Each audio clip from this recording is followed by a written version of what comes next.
La verdad es que el tema finanzas parece que solamente tiene influencia pues, para gente con alta cualificación profesional, pero realmente las finanzas influyen en la inmensa mayoría de las personas, ¿no? Entonces hoy vamos a hablar un poquito de lo que son las finanzas personales, pues para ver cómo puede afectar de manera determinante en el desarrollo pues, de una economía familiar, de un negocio que a lo mejor no tiene una dimensión que podamos pensar que está influenciado por variables macroeconómicas, variaciones de tipos de interés y todas estas cosas que a veces se ven en telediarios y en informativos que parece que nos quedan muy lejos, pues resulta que nos influyen de manera muy directa. Una de las partes que tenemos clara que influye en las personas es la financiación que alguien obtiene, que alguien contrata, es lo que se conoce también de manera mucho más cotidiana como el endeudamiento, pues está bastante afectada ante variaciones, pues como decíamos antes, de tipos de interés y de situaciones macroeconómicas. La economía es cíclica y la mayoría de las personas conoce esto.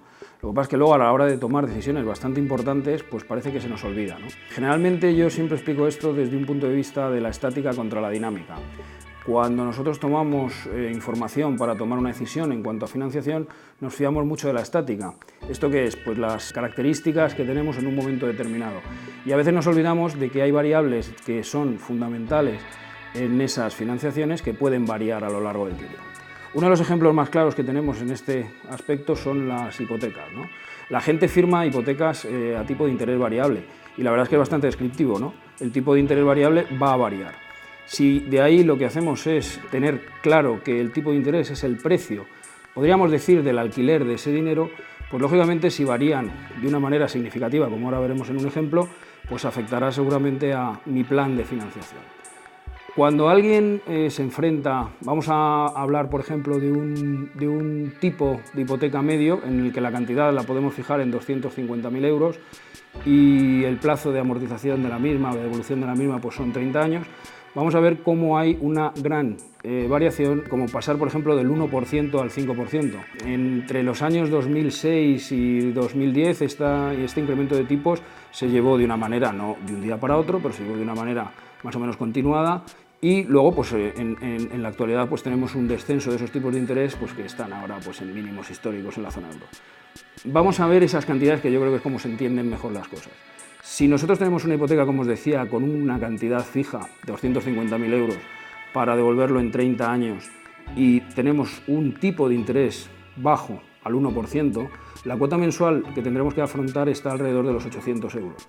Al final de intereses pagaré alrededor de unos, no llegan a 50.000.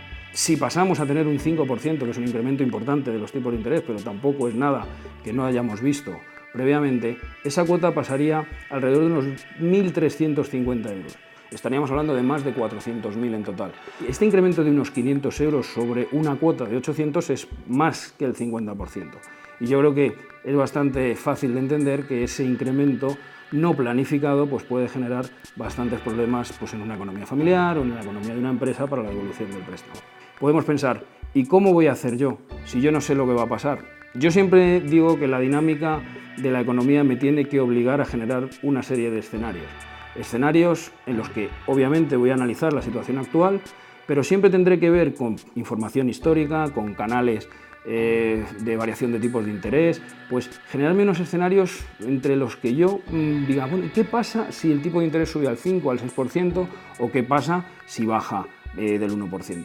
Ahí me calculo mis cuotas y al final no significa que uno no pueda hacer nada, pero yo creo que a la hora de tomar decisiones siempre es bueno saber lo que uno se va a encontrar, porque según me vaya acercando a ello, pues podré tener pensado qué es lo que hacer. A la hora de crear esos escenarios, si queremos tener pues, un escenario que nos sea fiable, deberemos sobre todo estudiar pues, el pasado, ¿no? El pasado nos va a mostrar cuáles han sido a lo mejor los tipos de interés máximos de los últimos 10 años, eso nos puede marcar unos rangos donde hasta dónde deberían de subir los tipos de interés en situaciones normales.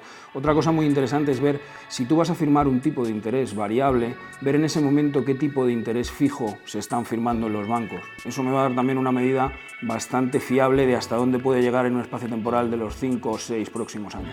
Claro, al final la gente compra una casa pensando que la compra a un precio, pero yo creo que es bastante interesante incluir esas simulaciones en cuanto a distintos tipos de interés para ver realmente cuál va a ser el coste final de la adquisición de la vivienda.